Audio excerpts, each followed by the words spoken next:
Good morning, everybody. Thanks. I've got Soria Swart with me.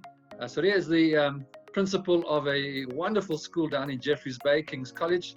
And as I've connected with her over this lockdown period, she's shared some very innovative things that she's been doing with her children back at home. Why don't you explain to us what you've done during this lockdown period, the sort of remote learning, the online learning? What has been your approach to this season of lockdown? Okay, for us, it's very much about relationships. I think being a Christian school and our values being that is our base and our foundation of everything. And as Jesus also is all about relationship, and that's what he actually came to teach us, I would say.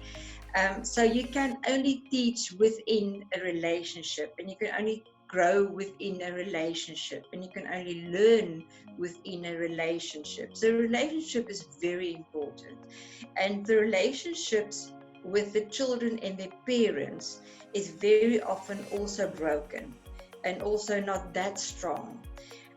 So our emphasis in our school is also to heal and to also grow that relationships.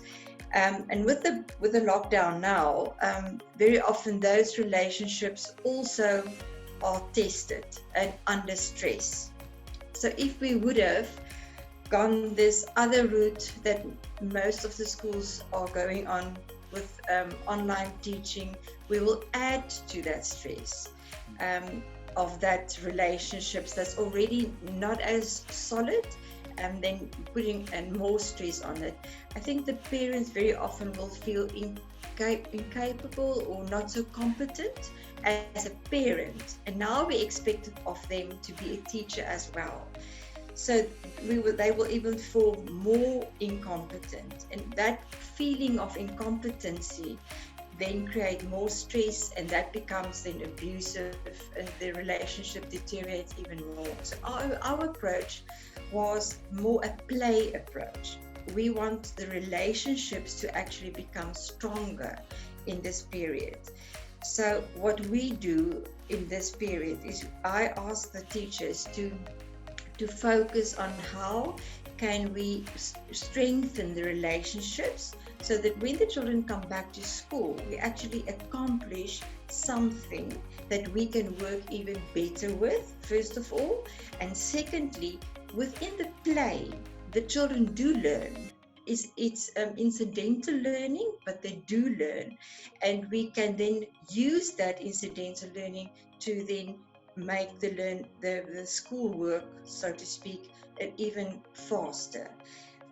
The job of the lockdown for the teachers, for me, from my point of view, is very much harder, because they have to go and redo sort of the whole curriculum, take all the weeds out, all the unnecessary stuff, and make it condensed in a very practical format that we can do a lot with less time. But that's the teacher's part of what they must do. But for the focus of the parents, our idea was to go to do play with the children. In what we do is we have also WhatsApp groups. Every classroom have a WhatsApp group, and they can download it on their phones. But we work with pictures. So, as they say, a picture speaks much better than the words. Some of our parents are also illiterate, so they can't really read. So we work with pictures, what they can do. So we use a lot of things like, like simple things like recycling material, but we will give them a picture of what they can do with the children. So to play with. For me, play is one of, being an occupational therapist also, one of the tools that a child learns the quickest and the best in. And you can really do development and learning so much faster because they're having fun.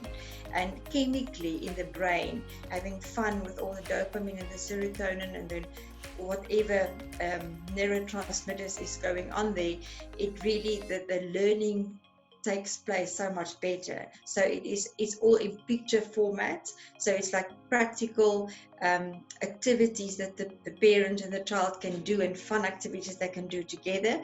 But it's also sometimes like a hide and seek kind of game that the child must play and see. Let's say, please come and have a look what everything that is red or everything that is blue or whatever. So it is for the little ones anyway.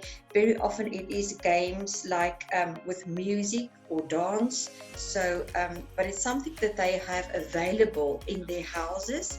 We also would ask them to, let's say, if they have the normal routine kind of activities like washing of dishes, that they will count the things that they put them back or take them out, so that they think, oh, I'm actually doing that.